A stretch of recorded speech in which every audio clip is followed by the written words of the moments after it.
بما اسلفتم فی الایام الخالیہ، دنیا میں رہتے بستے ہوئے تم نے ان دنوں کے اندر میں جو نیک اعمال سمیٹے ہیں، اپنے آخرت کے لیے جو کھیتی لگائی ہے، آج اس کھیتی کو کاٹنے کا وقت آ گیا ہے،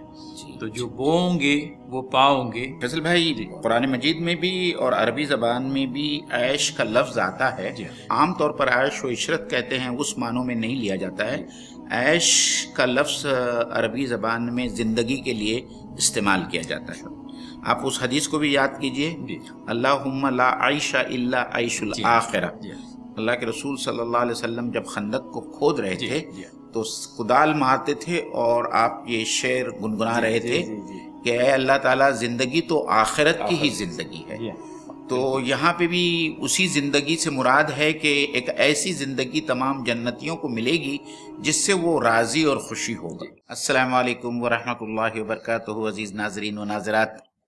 سورہ الحاقہ کے چوتھی نشست میں آپ سب لوگوں کا استقبال ہے، خوش آمدید۔ انشاءاللہ تعالی آج اس سورہ کی آیت نمبر 21 سے لے کر آگے تک کی تفسیر کا احاطہ کیا جائے گا۔ تو سب سے پہلے میں آیت نمبر 21 کی تلاوت کروں گا، بلکہ یہ کہنا صحیح ہوگا کہ 21، 22، 23 اور 24 چار آیتیں ہیں جو ایک ہی سلسلے کی کڑیاں ہیں۔ تو ہم ان چاروں آیتوں کی تلاوت کریں گے، اس کی ترجمانی آپ کے سامنے پیش کریں گے اور پھر انشاءاللہ تعالی تفسیر پیش کی جائے گی۔ میرے ساتھ میں آج میرا ساتھ دینے کے لیے وکیل صاحب موجود ہیں۔ وکیل صاحب آپ السلام علیکم ورحمۃ اللہ وبرکاتہ۔ ناظرین و ناظرات، یہاں 21ویں آیت پر آنے سے پہلے تھوڑا سا اس کا پچھلا گزشتہ سے پیوستہ سمجھ میں آئے کانٹیکس، یہ کہنا ضروری ہے کہ وہاں بات ہوئی تھی اس ایسے شخص کی جس کے نامہ اعمال اس کے سیدھے ہاتھ میں، داہنے ہاتھ میں دیا جائے گا، جو بذات خود اس بات کی علامت ہوگی اور اشارہ ہوگا کہ یہ شخص جنتی ہے اور اس کو اللہ تعالیٰ اپنے فضل و کرم سے جنت میں ڈالیں گے۔ اور اسی بات کو آگے آیت نمبر 21 میں اس کا سلسلہ جو ہے آگے چلتا ہے۔ تو ہم آیت نمبر 21 پڑھتے ہیں۔ فَهُوَ فِي عِيشَةٍ رَاضِيَةٍ فِي جَنَّةٍ عَالِيَةٍ قُطُوفُهَا دَانِيَةٌ كُلُوا وَاشْرَبُوا هَنِيًّا بِمَا أَسْلَفْتُمْ فِي الْأَيَّامِ الْخَالِيَةِ۔ فَهُوَ فِي عِيشَةٍ رَاضِيَةٍ، تو وہ شخص، یعنی وہ شخص جس کا نام اعمال اس کے داہنے ہاتھ میں دیا گیا ہے، فَهُوَ فِي عِيشَةٍ رَاضِيَةٍ، تو وہ اپنی من پسند زندگی میں ہوگا، فی جنت عالیہ، اونچے اونچے باغات میں، یا کچھ ترجمہ کرنے والوں نے اونچی اونچی جنتوں میں ہوگا یا اعلیٰ درجے کی جنتوں میں ہوگا۔ قطوفہا دانیہ، اور اس جنت کے باغ ہوں گے اور باغوں میں جو درخت ہوں گے، حالانکہ وہ بہت اونچے ہوں گے لیکن اس کے پھل بہت نیچے ہوں گے، جھکے ہوئے ہوں گے، جن کو آسانی سے توڑا جا سکتا ہے۔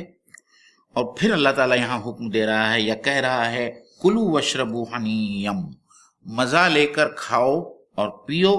بما اسلفتم فی الایام الخالیہ، کہ اپنے پچھلے دنوں میں تم نے جو اعمال کیے ہیں اس کے نتیجے میں تم مزے لے کر ان پھلوں کو کھاؤ اور جنت میں پیو اور رہو۔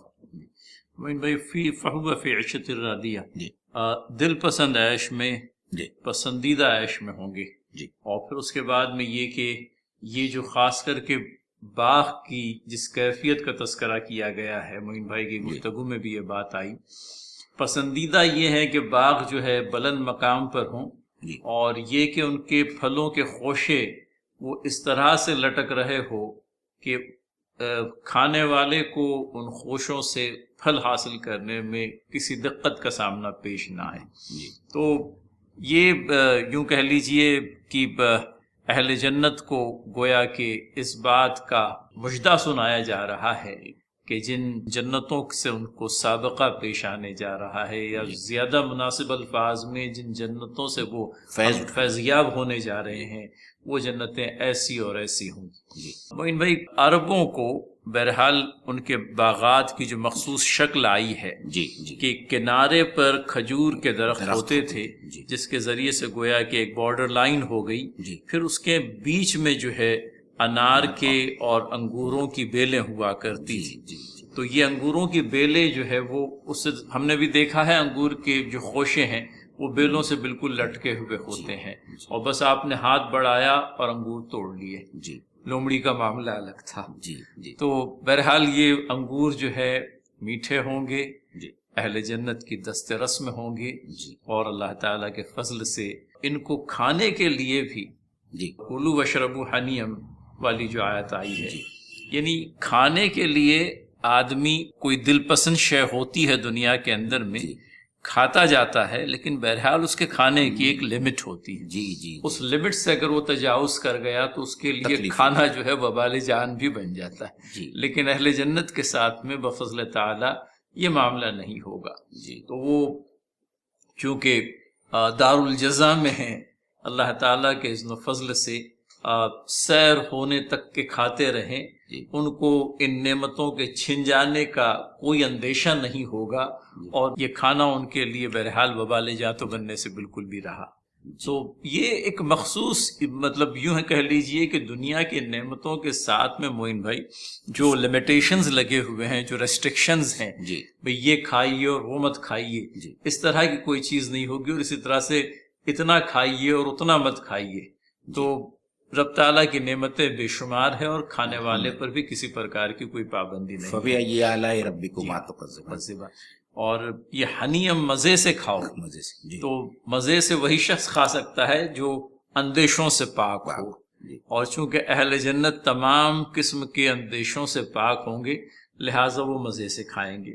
لا خوف علیہم ولا هم واللہ یحزنون. یحزنون، انہیں کوئی خوف ہوگا اور نہیں کوئی رنج ان کو ستائے گا. جی اور پھر یہ تواضع جو ان کی ہو رہی ہے معین بھائی، جی یہ کیوں کر ہو رہی ہے؟ تو بما اسلفتم فی الایام الخالیہ، جی دنیا میں رہتے بستے ہوئے تم نے ان دنوں کے اندر میں جو نیک اعمال سمیٹے ہیں، اپنے لیے آخرت کے لیے جو یوں کہہ لیجئے کہ کھیتی لگائی ہے، جی آج اس کھیتی کو کاٹنے کا وقت آ گیا ہے. جی تو جو بوؤں گے وہ پاؤں گے، جی لہٰذا یہاں اگر خیر ہم نے بویا ہے تو انشاءاللہ وہاں پر خیر کے نتائج کی ایک بھرپور فصل ہم لوگوں کو گویا کہ کاٹنے کے لیے ملے گی. تو معین بھائی یہ چند ایک باتیں، اور اگر اس میں مزید کچھ اضافہ ہو تو جی ضرور بضرور. فیصل بھائی، قرآن مجید میں بھی اور عربی زبان میں بھی عیش کا لفظ آتا ہے، جو ہم عام طور پر عیش و عشرت کہتے ہیں اس معنوں میں نہیں لیا جاتا ہے. عیش کا لفظ عربی زبان میں زندگی کے لیے استعمال کیا جاتا ہے. آپ اس حدیث کو بھی یاد کیجئے، اللہم لا عیش الا عیش الآخرہ.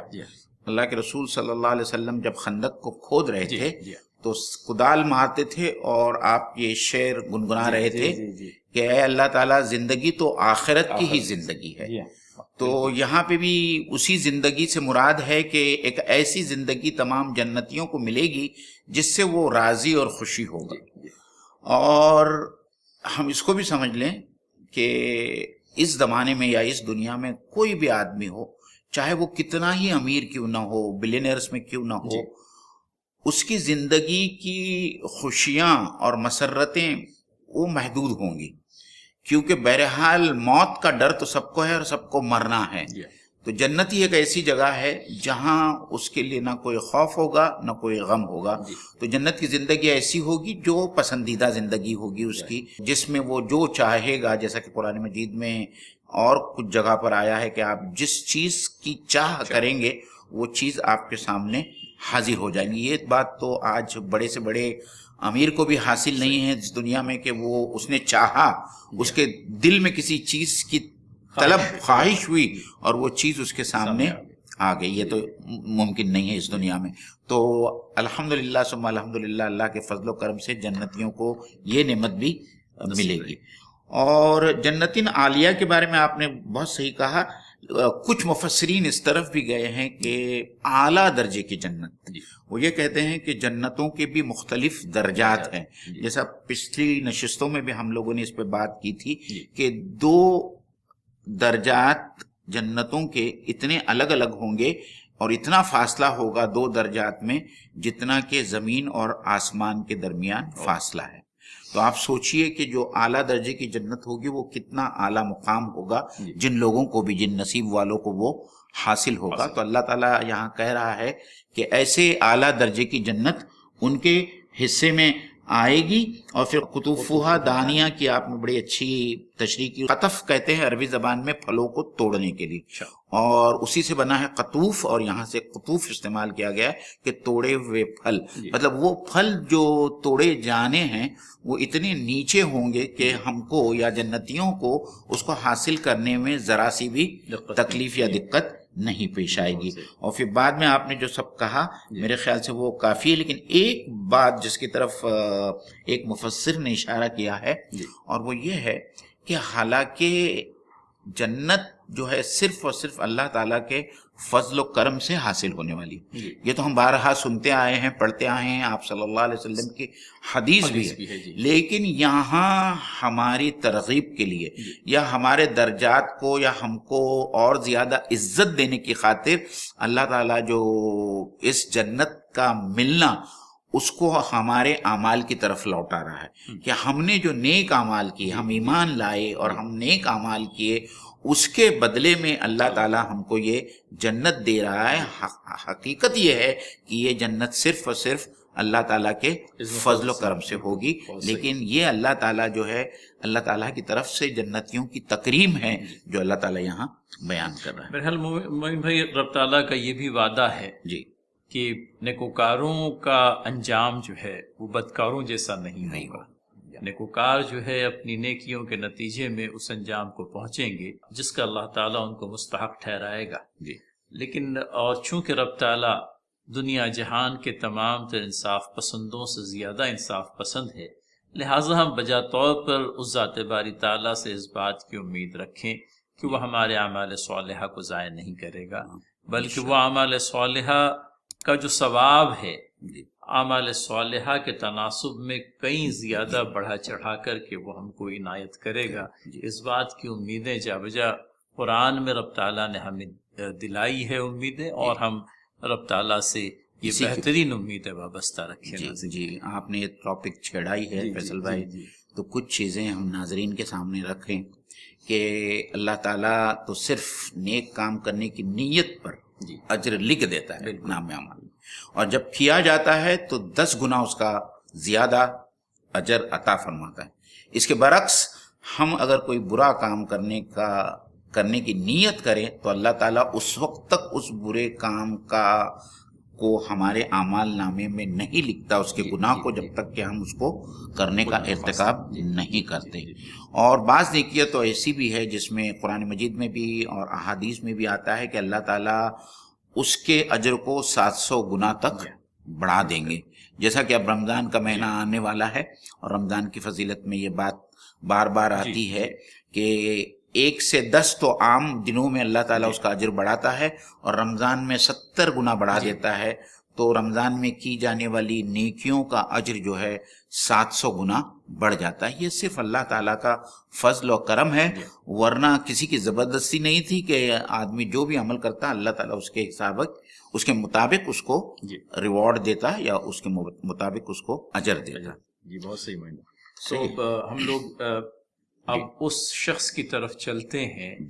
جس کا نام اعمال اس کے الٹے ہاتھ میں، بائیں ہاتھ میں جو ہے دیا جا رہا ہے. اور بائیں ہاتھ میں جس شخص کا نام اعمال مل رہا ہے اس کی کیا کیفیت ہو رہی ہے.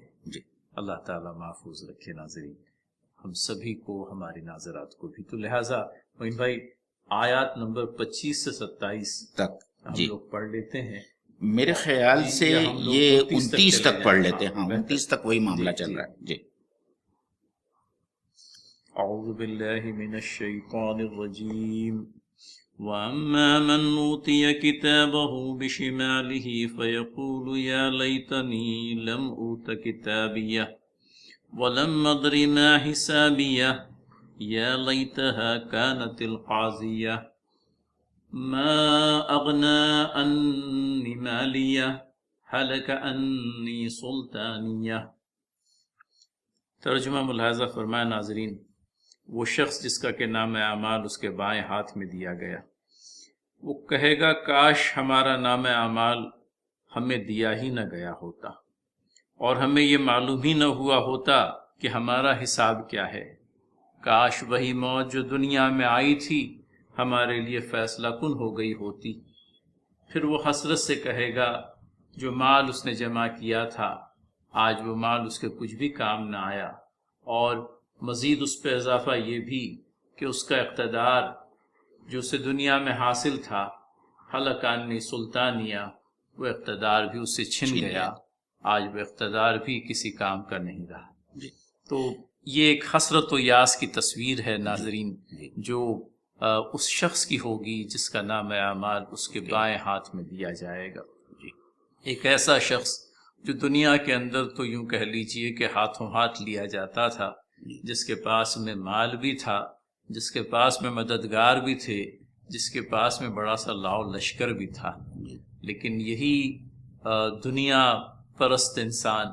جب آخرت کے اندر میں اپنے نام اعمال کو اپنے بائیں ہاتھ میں پائے گا تو وہ حسرت و یاس کی تصویر بن کر کے رہ جائے گا۔ اور جس کیفیت کا بیان قرآن نے مختصر سے جملوں میں کیا ہے، اس پر ہم لوگ ایک نگاہ دوڑائیں ایک بار پھر سے۔ صورت واقعہ یہ ہے وَأَمَّا مَنْ أُوتِيَ كِتَابِهِ بِشِمَالِهِ، تو جس کا نام اعمال اس کے بائیں ہاتھ میں دیا جائے گا وہ کیا خواہش کرے گا؟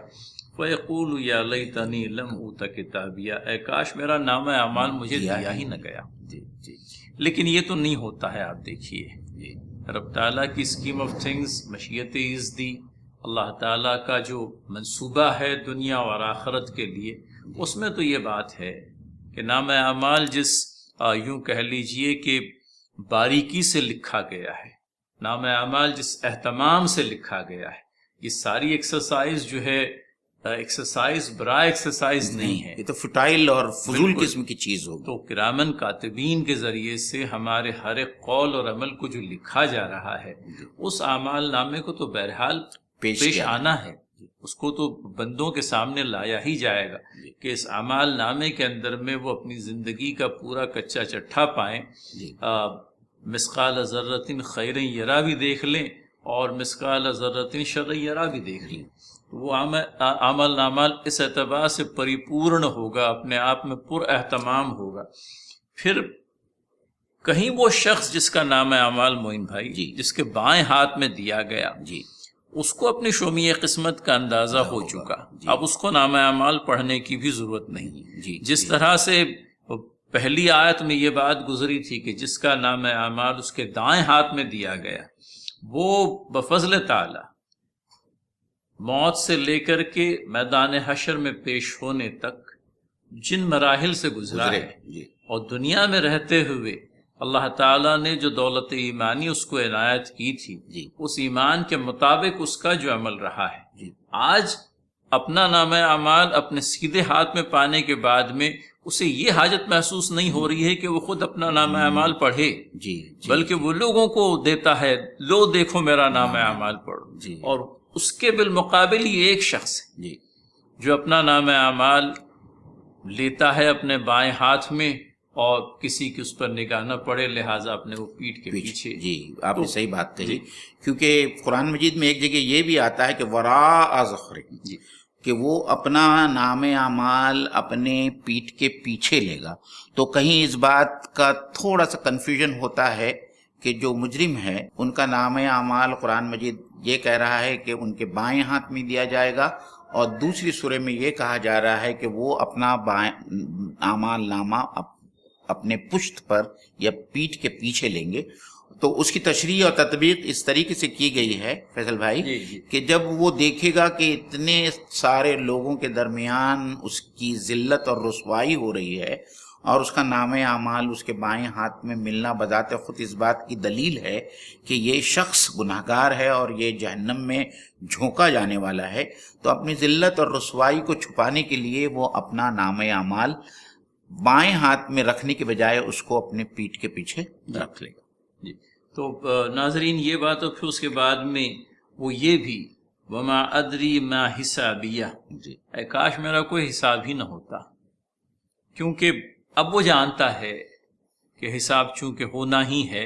اور حساب کس طرح سے بے باک کیا جائے گا، حساب کس طرح سے لیا جائے گا، اس کو اندازہ ہے جی اور مزید پھر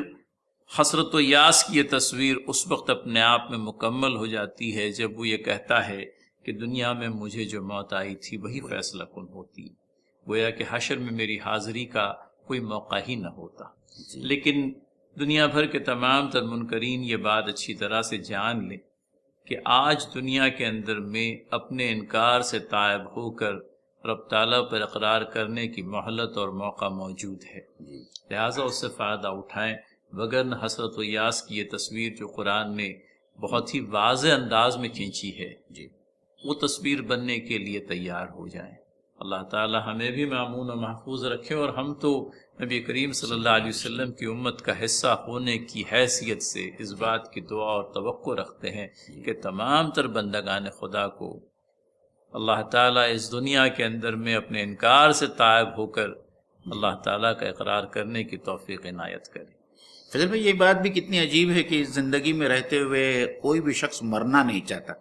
وہ چاہتا ہے کہ اس کو کبھی موت نہیں آئے اور وہ زندہ رہے، لیکن یہاں اسی شخص کی یہ حالت ہو جاتی ہے کہ وہ چاہتا ہے کہ اس کو دنیا کی زندگی میں جو موت آئی وہی موت اس کا آخری فیصلہ کن مرحلہ ہوتی اور اس کو دوبارہ زندگی نہیں ملتی، تاکہ وہ اپنے اس حساب اور کتاب کو دیکھے۔ اور آپ نے ایک بڑی اچھی بات لائی جو کتاب سے متعلق ہے، مطلب جو اتنی باریکی سے اور اہتمام سے لکھی گئی ہے کہ سورہ بنی اسرائیل میں اس کا نقشہ کچھ اس طریقے سے کھینچا گیا ہے، یا ویلتنا مال ھذا الکتاب لا یغادر صغیرۃ ولا کبیرۃ الا احصاها، کہ یہ کیسی کتاب ہے کہ جس میں ایک چھوٹی سے چھوٹی اور بڑی سی بڑی چیز بھی جس کو چھوڑا نہیں گیا ہے، ہر چیز کو لکھ لیا گیا ہے اس میرے اعمال نامے کے اندر۔ یہ زبردست اہتمام ہے ناظرین اللہ تعالیٰ کی طرف سے، اور مزید اس میں اسی شخص کا بیان آگے کو آتا ہے۔ یہ ایک ایسا شخص ہے جو دنیا کے اندر میں تو بہت یوں کہہ لیجئے کہ مال اور جو تمام تو دنیاوی لوازمات سے بھرپور تھا، کہ اس کے پاس میں مال بھی تھا، اس کے پاس میں مددگار بھی تھے، وہ دلیل بازیاں بھی بھرپور کیا کرتا تھا۔ معین بھائی، سلطانیہ کے اندر وہ بھی دونوں دلیل اور حجت کو بھی دلیل اور حجت کو بھی لایا گیا ہے، تو بڑی حجتیں ہوتی تھی دنیا کے اندر میں، تو اتنا دلیل باز تھا کہ اپنی ہر دلیل سے ہر عام و خاص کو قائل کر دیتا تھا۔ لیکن روز قیامت کوئی دلیل بھی نہیں چل رہی ہے، پیسے کے تو چلنے کا سوال ہی پیدا نہیں ہوتا، تو نہ مال کام آ رہا ہے، نہ حجت بازیاں اور دلیلیں کام آ رہی ہے، اور یہ ہے کہ آدمی جو ہے یوں کہہ لیجئے کہ روز قیامت اس حالت میں اللہ تعالیٰ کے حضور حاضر ہو رہا ہے کہ وہ اپنے آپ کو بالکل بے یار و مددگار پاتا ہے۔ تو قرآن کریم معین بھائی صرف یہی ایک مقام نہیں ہے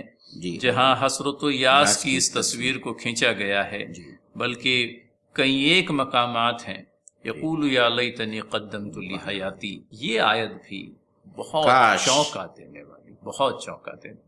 یقول یا لیتنی قدمت لی حیاتی، کاش اس دن کے لیے میں نے کوئی سامان کیا ہوتا۔ دنیا میں رہتے ہوئے تو بھرپور سامان حیات دنیا کے لیے ہوتا ہی رہتا ہے، کوئی دن نہیں گزرتا کہ دنیا سمیٹنے سے ہم رہ جاتے ہیں۔ اللہ تعالی ہمیں آخرت کو سمیٹنے کی بھی توفیق عنایت کرے۔ ناظرین، اور آپ بھی ہمارے حق میں دعا کریں اور ہم بھی آپ کے حق میں دعا کریں۔ فیصل بھائی، سلطانیہ میں ایک اور پہلو پیش نظر ہے، اور وہ یہ ہے کہ سلطانیہ میں، یا سلطان کہتے ہیں اقتدار اور طاقت کو بھی، اور ہمارا مشاہدہ ہے کہ اس زندگی میں جس کے پاس اقتدار ہوتا ہے، حکومت ہوتی ہے، طاقت ہوتی ہے، وہ بہت اکڑ کر چلتا ہے، جس کو عام الفاظ میں مسل پاور کہتے ہیں، جن کے ساتھ میں لوگ ہوتے ہیں، اور وہ اسی مسل پاور کی بنیاد پر لوگوں پر ظلم بھی کرتا ہے۔ تو یہ مسل پاور، یہ اقتدار اور یہ طاقت بھی اس روز اس کو کام نہیں آئے گی، یہ سب اس سے چھن جائے گی، تو اس کو مزید اپنے نقصان کا اور اپنے لاس کا اس کو وہاں احساس ہوگا کہ میں دنیا کی زندگی میں تو اتنا پاورفل اور اتنا عزت والا آدمی تھا، اور میرا اتنا لاؤ لشکر تھا، آج میرے پاس میں کوئی نہیں، کیونکہ آگے کی جو آیتیں آ رہی ہے اور اس کی جو بے بسی اللہ تعالیٰ نے اس کا جو نظارہ یا اس کی جو تصویر کھینچی ہے، میں آج جب اس تفسیر پڑھ رہا تھا تو میرے ہاتھ اور پیر کانپ اٹھے، حالانکہ ایسا نہیں تھا کہ میں اس کو پہلی بار پڑھ رہا تھا، لیکن آج میں نے کچھ مزید تفصیلات اس کی پڑھی جیسا کہ ہم ناظرین کے سامنے پیش کرنے والے ہیں۔ اور فیصل بھائی، میں یہ بھی کبھی کبھی سوچتا ہوں کہ دیکھیے یہ آیتیں جیسا خذوہ فغلوہ ثم الجحیم صلوہ، ہمارے قراء حضرات جب پڑھتے ہیں تو وہ بڑی مست لے میں پڑھتے ہیں اور ان آیتوں سے گزر جاتے ہیں، لیکن جب یہی آیتیں ایک عربی داں یا حرم شریف کا کوئی امام پڑھتا ہے تو وہ بے اختیار اس کی آواز جو ہے بھرا جاتی ہے، اور بعض اوقات تو اتنی رقت طاری ہو جاتی ہے کہ ان کو پڑھنا ناممکن ہو جاتا ہے، مشکل ہو جاتا ہے۔ اور یہ صرف اس لیے ہے کہ وہ جانتے ہیں کہ اللہ تعالیٰ ان آیتوں میں کیا کہہ رہا ہے، اور اس کا احساس ہمارے عربی سے نابلد قراء اور حفاظ حضرات کو نہیں ہوتا۔ بلکہ معین بھائی عام طور پر بھی یہ بات ہے ناظرین، قراء اور حفاظ کا ہی کیا، ایک عام مسلمان بھی بس سرسری طور پر ان آیات سے گزر جاتا ہے۔ اہل زبان ہونے کا ایک بہت بڑا ایڈوانٹیج یہ ہے ناظرین، ہم ان کی زبان سے جو عربی سنتے ہیں اور ہم جس طرح سے عربی کے متن کو پڑھتے ہیں، بڑی شرمساری ہوتی ہے کہ کس طرح سے قرآن کریم کو پڑھنا چاہیے۔ اور یہ کوئی ایسی چیز نہیں ہے ناظرین جو رب تعالیٰ کے فضل سے ہم کو بھی حاصل نہیں ہوگی، حاصل ہوگی ضرور، لیکن بہرحال اس کے لیے محنتیں کرنی ہوگی۔ انگریزی زبان تو بول لیتے ہیں، اس کے پروناؤنسیشن کو بھی ادا کرنے کی کوشش رہتی ہے۔ اللہ تعالیٰ کی کتاب کے پروناؤنسیشنز کو ادا کرنے کے لیے جب کوشاں ہوں گے تو اللہ تعالیٰ ضرور مددگار ہوں گے ہمارے۔ اور معین بھائی دوسری بات جو ذہن میں آئی وہ یہ کہ یہ جو شخص کا تذکرہ آیا، ذی اقتدار آدمی، دنیا بھر کا مال اپنے پاس میں رکھنے والا آدمی، اقتدار والا آدمی، تو ایسے شخص کو اس دنیا کے اندر میں دیکھ کر کبھی اہل ایمان کے دلوں کے اندر میں یہ خیال گزرتا ہے کہ کامیاب تو در حقیقت یہ لوگ ہیں جن کے پاس میں دنیا کی ساری معلومات ہے، جن کا زور اس قدر ہے کہ ان کے زور کے آگے کسی بے بس کا زور چلتا ہی نہیں۔ اور یہ مشاہدے کی چیز خاص کر کے اب چونکہ یاد آئی گئی ہے لہٰذا ناظرین شیئر کرتا چلوں۔ معین بھائی یہ کیفیت ہم نے دیکھی اور کہیں دل محسوس کر کے بھی رہ گئے۔ ویسٹ بینک کے جو فلسطینی بھائی ہیں ہمارے، یہ ظالم ان کے بنے بنائے گھروں کے اندر میں قابض ہو رہے ہیں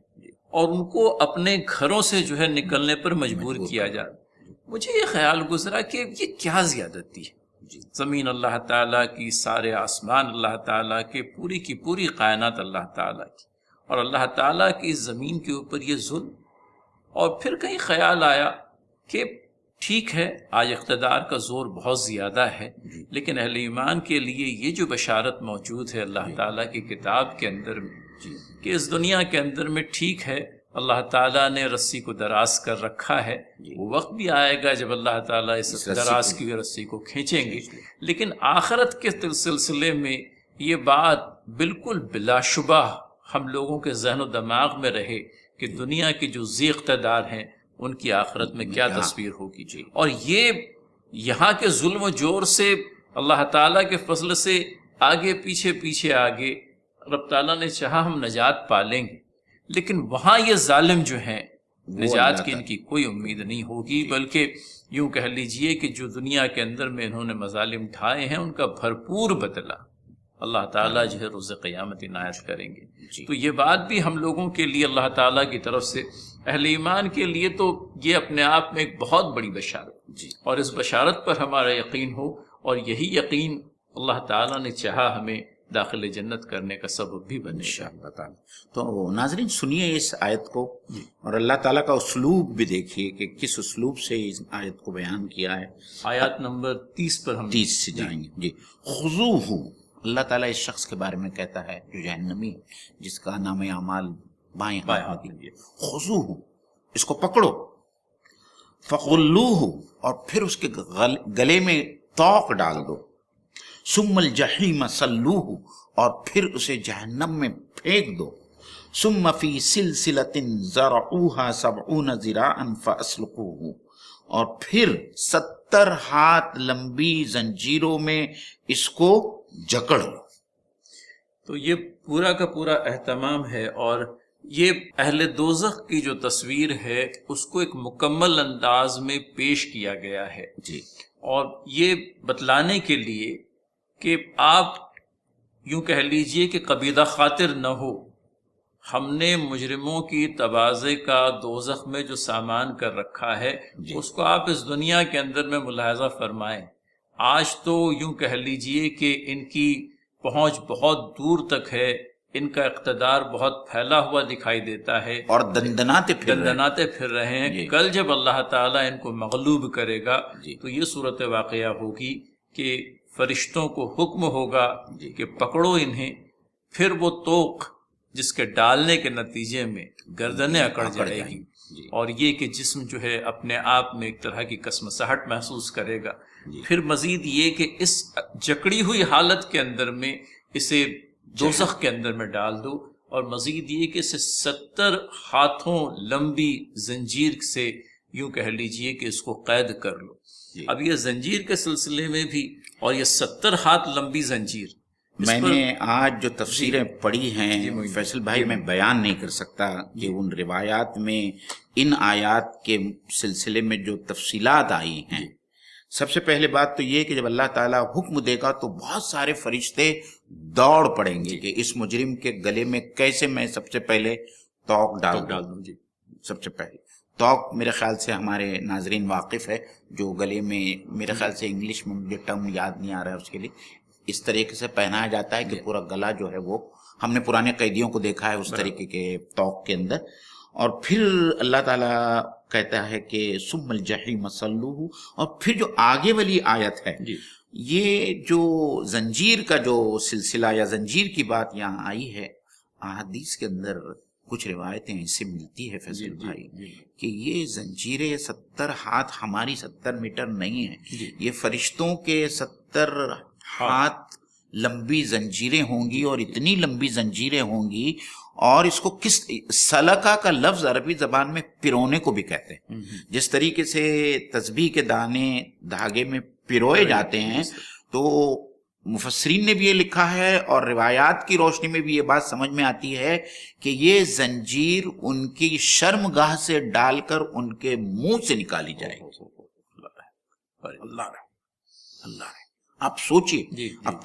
تصور کیجئے کہ کس قسم کی وہ زنجیر ہوگی جو ان کے جسم کے اندر پیروئی جائے گی. اور دوسری جگہ پہ اللہ تعالیٰ نے یہ بھی کہا ہے کہ فی آمد ممددہ، اور اس کو اس کے ساتھ میں ملا کر جو تصویر سامنے آتی ہے اور مفسرین نے پیش کی ہے وہ یہ ہے کہ اس قسم کی زنجیروں سے جکڑ کر ان کو ستونوں سے باندھ دیا جائے گا، جس کے آگے پیچھے صرف آگ ہی آگ ہوگی. تو ہم ان کی جو سزا ان کو دی جا رہی، اس کی اذیت ناکی کا ہم تصور کر سکتے ہیں کہ کتنی اذیت ناک وہ سزا ہوگی. اور ہم میں سے کون ہے جو اپنے آپ کو یا اپنے رشتہ دار کو، اپنے بھائی اپنے بہن کو اس قسم کی سزا میں بھگتتا دیکھ سکتے ہیں فیصل بھائی. تو آج جو ہے ہم کو اس سلسلے میں کچھ کرنا ہے. آج ہی ہم کر سکتے ہیں، کل ہم کچھ نہیں کر سکتے. ہمارے اپنے حالات کی اصلاح، ہمارے اپنے عقائد، ہمارے اعمال کی اصلاح، اور ہم اپنے رشتہ داروں میں،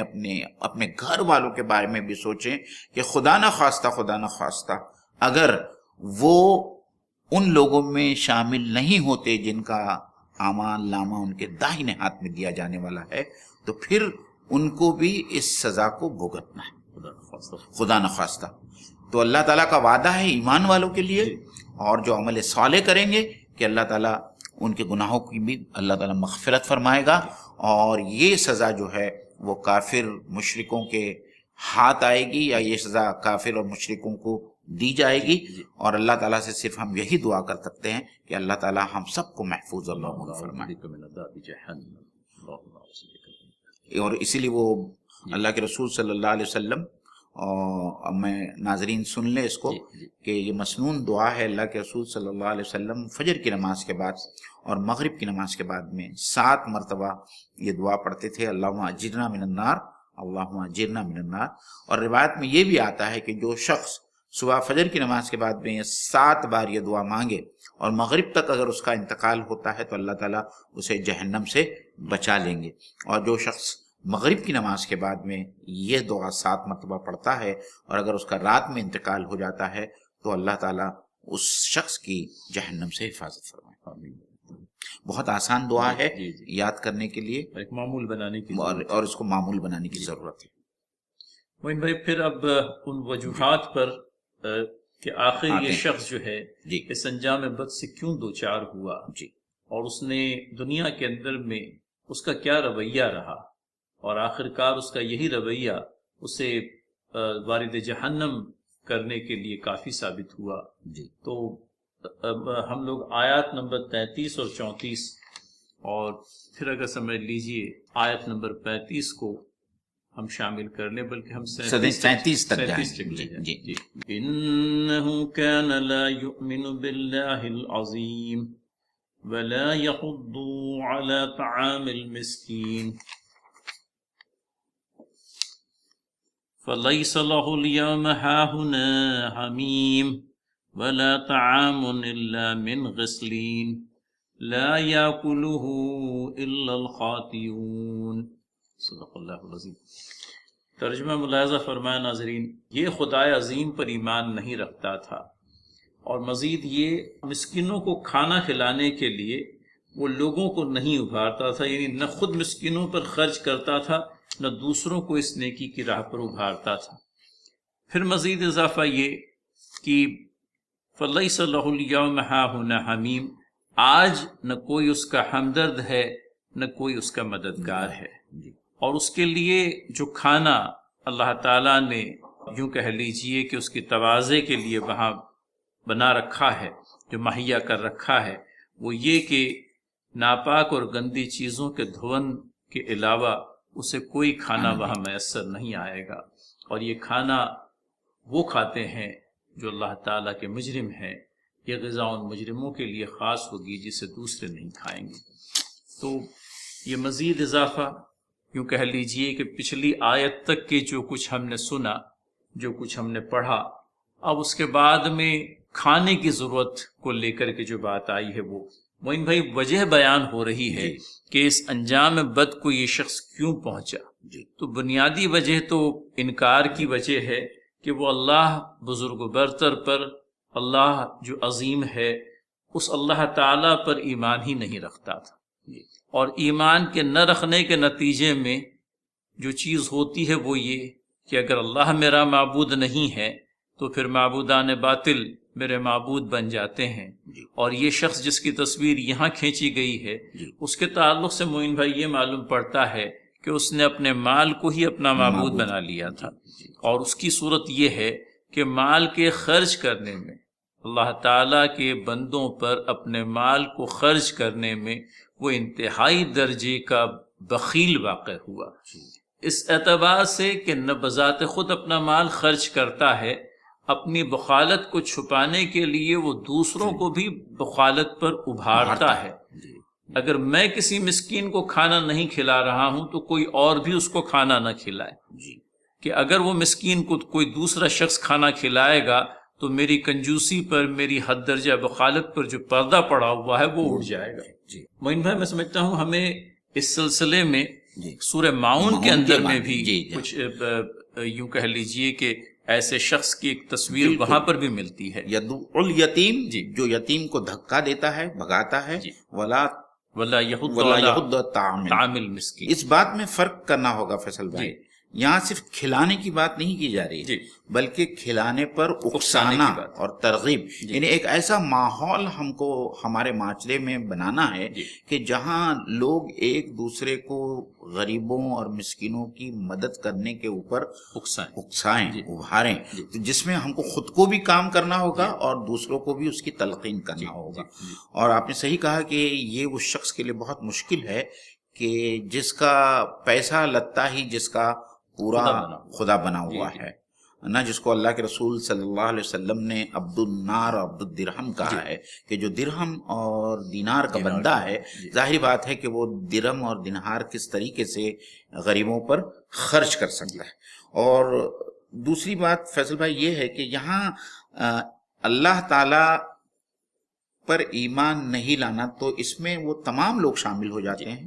جو واقعی میں جو ملحد ہے، ایتھسٹ ہے، جو اللہ تعالیٰ میں یقین ہی نہیں رکھتے، وہ لوگ بھی ہے جو باطل معبودوں کو اللہ بنا لیتے ہیں اور ان کی پرستش کرتے ہیں. لیکن بعض مفسرین نے یہ بھی لکھا ہے کہ جو زبانی تو اقرار کرتے ہیں اللہ تعالیٰ کا اور اس کی وحدانیت کا، لیکن اس کے جو عملی تقاضے ہیں ان عملی تقاضوں پر پورا نہیں اترتے، اور ان میں سے ہی ایک جو ہے وہ اللہ تعالیٰ کا دیا ہوا مال، اس کا جیسا حق ہے کہ وہ اللہ تعالیٰ کی امانت ہے ہمارے پاس میں، اور اللہ تعالیٰ نے جیسا قرآن مجید میں بیان فرمایا ہے اور آپ صلی اللہ علیہ وسلم نے بھی ہم کو کہا ہے کہ اس کا حق یہ ہے کہ حقداروں کو ان کا حق دیا جائے. اس میں جو لوگ سائل ہیں، مسکین ہیں، ان کا بھی حق ہمارے مال میں نکلتا ہے. اگر ہم نہیں دیتے ہیں تو اس کا سیدھا اور صاف مطلب یہ ہے گو کہ ہم زبان سے جو ہے اقرار باللسان کے درجے میں ہیں اور تصدیق بالقلب کے درجے میں ہمارا شمار نہیں. بلکہ یہاں تو سورہ معون کے حوالے سے تو معین بھائی یہ بھی کہ یہ ایک ایسا شخص بھی ہے جو نمازیں بھی پڑھتا الذین هم عن صلاتهم ساہون، لیکن وہ اپنی صلات سے جو ہے غفلت برتتا ہے کہ وہ نماز جو اللہ تعالیٰ سے قربت کا سبب بنتی اور اللہ تعالیٰ کے لیے ان اعمال کو کرنے کی وجہ بنتی جو اللہ تعالیٰ کو پسندیدہ ہے، اس کی نماز اس کو غفلت سے دوچار کر رہی ہے. الذین هم عن صلاتهم ساہون، جو اپنی نمازوں سے غفلت برتتے ہیں اور پھر معمولی ضرورتوں کی چیزیں بھی لوگوں کو دینے سے کتراتے ہیں. معاون کا لفظ جو آیا ہے معین بھائی اپنے آپ میں چھوٹی موٹی چیزیں دیا برتنے والی، مطلب یہ ہے کہ جس کو دینے میں یوں کہہ لیجئے کہ آدمی سوچتا ہی نہیں ہے کہ بھئی یہ چیز مجھے کسی کو دینے میں بھی ہچکچاہٹ ہونی چاہیے. تو اتنی چھوٹی سے چھوٹی شے بھی اگر کسی میں خرچ کرنے کا داعیہ نہیں ہے تب تو پھر بڑا مسئلہ ہو جائے گا. یہی وہ شخص ہے جو مسکینوں کو کھانا کھلانے پر نہیں ابھارتا بلکہ ان کو دھکے دیتا ہے. یہی وہ شخص ہے جو اپنی نمازوں سے غفلت برتتا ہے، جو محض لوگوں کو دکھانے کے لیے، الذین هم یراؤون، جو لوگوں کو دکھانے کے لیے محض نمازیں ادا کرتا ہے. تو ناظرین، میں سمجھتا ہوں ہوشمندی برتنے کی ضرورت ہے، اور اللہ تعالیٰ سے جس قدر ہم ڈریں ہمارے روزمرہ زندگی کے اندر میں، اور اللہ تعالیٰ ہی ہمیں اس بات کی توفیق عنایت کرے کہ زندگی کے ایام تو بڑی تیزی سے گزرتے چلے جا رہے ہیں. ایک جمعہ نہیں گزرا کہ دوسرا جمعہ آ جاتا ہے، اور بارہا اس بات کا خیال ہوتا ہے کہ مہلت عمل جو ہے کم سے کم ہوتی جا رہی ہے، لیکن وہ اعمال صالحہ جو ہم کرنے سے رہ گئے، جو ہمارے دل و ذہن میں جن کو کرنے کا خیال آتا ہے لیکن کہیں غفلت ہے، کہیں تساہل ہے، کہیں لیک آف پلاننگ ہے، یہ ساری چیزیں ہونے سے رہ رہی ہیں. اور ہر روز اپنے پڑوس میں کسی نہ کسی کو کبھی اچانک موت سے دوچار ہوتے ہوئے دیکھا جاتا ہے، اور حادثات زمانہ تو اب اتنی تیزی سے ہو رہے ہیں کہ اللہ تعالیٰ کی پناہ. تو ناظرین، میرے لیے بھی اور ہم سبھی کے لیے ایک بہت ہی لمحہ فکریہ ہے، اور اس لمحہ فکریہ میں ہم صرف فکر میں مبتلا نہ ہو بلکہ قوت فکر کے ساتھ میں اللہ تعالیٰ قوت عمل بھی ہم کو عنایت کرے. ہم اس بات کے لیے اللہ تعالیٰ کے حضور دعا گو ہیں. اب اس شخص کا مزید یوں کہہ لیجئے کہ جو حال بیان ہو رہا ہے آیت نمبر 35 میں، فَلَيْسَ لَهُ الْيَوْمَ هَاهُنَا حَمِيمٌ، آج کے دن اس شخص کے لیے کوئی اس کا ہمدرد نہیں، کوئی اس کا مددگار نہیں. دنیا میں تو سمپتھائزرز بھرپور تھے اور جا بجا مددگار موجود تھے، لیکن آج کوئی بھی اس کا دوست نہیں، کوئی بھی اس کا مددگار نہیں، کوئی اس کا ہمدرد بھی نہیں کہ گویا کہ اس کا غم بٹانے کے لیے کوئی شخص آ جائے.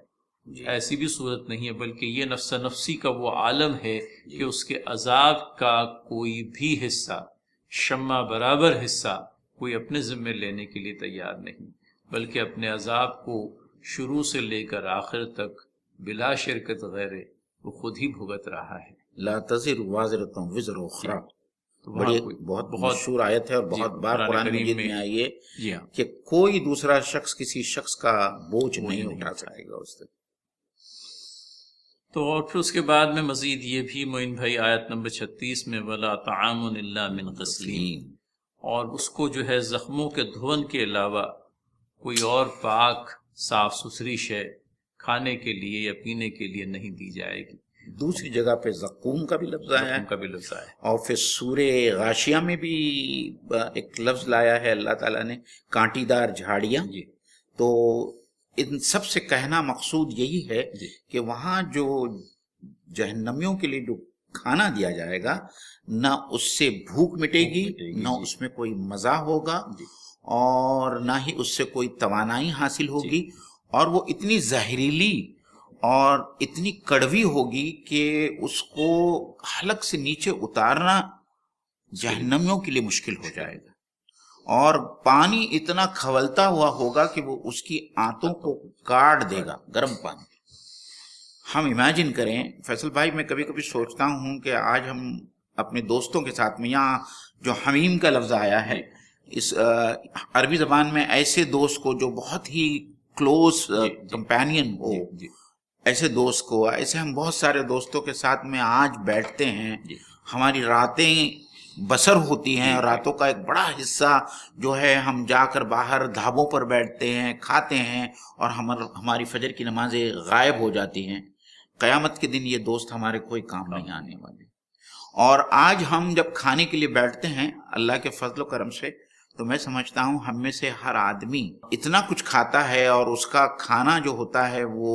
3 کورس میل ہوتا ہے، 4 کورس میل ہوتا ہے، 5 کورس میل ہوتا ہے، کہ سوپ سے شروع ہوتا ہے اور آخر میں جو ہے وہ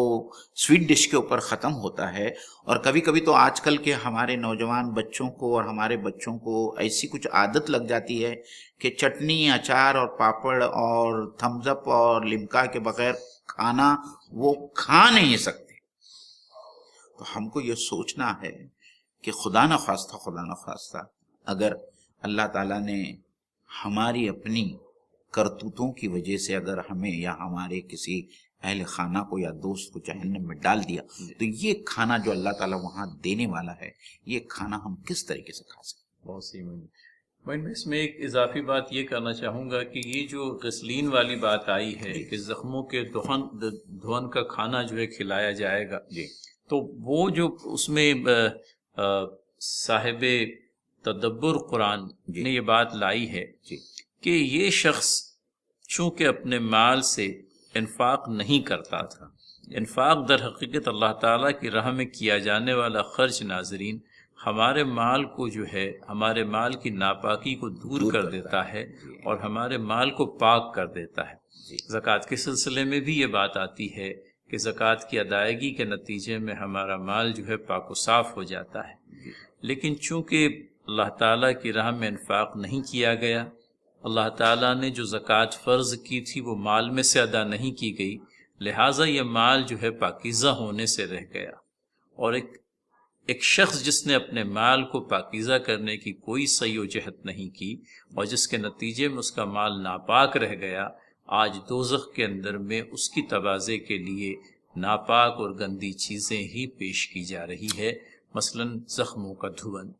تو یہ بھی ایک تفصیلی نقطہ ملتا ہے۔ حضرات ناظرین و ناظرات، لوگوں نے یوں کہہ لیجئے کہ غور و تدبر کے نتیجے میں چند ایک باتوں کو اخذ کیا ہے، اور اگر دل لگتی باتیں ہیں تو میں سمجھتا ہوں ان کے ذریعے سے بھی اعمال کی تصحیح کا موقع ہمیں دنیا کے اندر میں حاصل رہے گا۔ آخری آیت ہے معین بھائی، لا یاکلہ الا الخاطئون، نہیں کھاتا انہیں لیکن مجرمین۔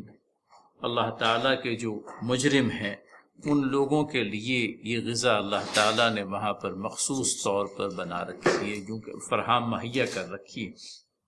تو کہیں یہ بھی کہ یہ جو غذا ہے یہ تیار ہی اس لیے کی گئی ہے تاکہ اللہ تعالیٰ کے جو مجرم ہیں، اللہ تعالیٰ کے حضور جو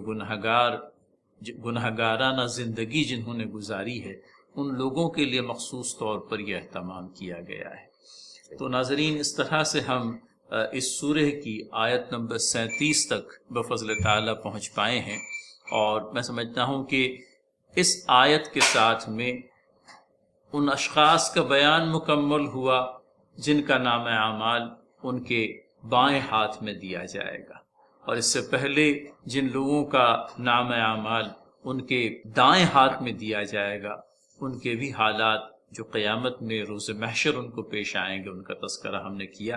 اپنے آپ میں قرآن کریم کا وہ مقام جہاں پر ان دونوں طرح کے لوگوں کی تصویر کشی جو ہے کی گئی ہے، اور اس دعا کے ساتھ میں اپنے اس درس کو مکمل کرنا چاہیں گے کہ اے باری تعالیٰ روز قیامت ہمیں رسوائی سے معمون و محفوظ رکھ، اور اب تعالیٰ کی سکھلائی ہوئی دعا کو ہی یاد کر لیں۔ سورہ آل عمران آخر کا رکوع ہے، ربنا فاغفر لنا ذنوبنا وکفر عنا سیئاتنا وتوفنا مع الابرار ربنا وآتنا ما وعدتنا على رسولك ولا تخزنا يوم القيامة آمین یا رب العالمین۔ وصلی اللہ تعالی وعلی آل محمد وآلہ وصحبہ اجمعین۔ السلام علیکم ورحمۃ اللہ وبرکاتہ۔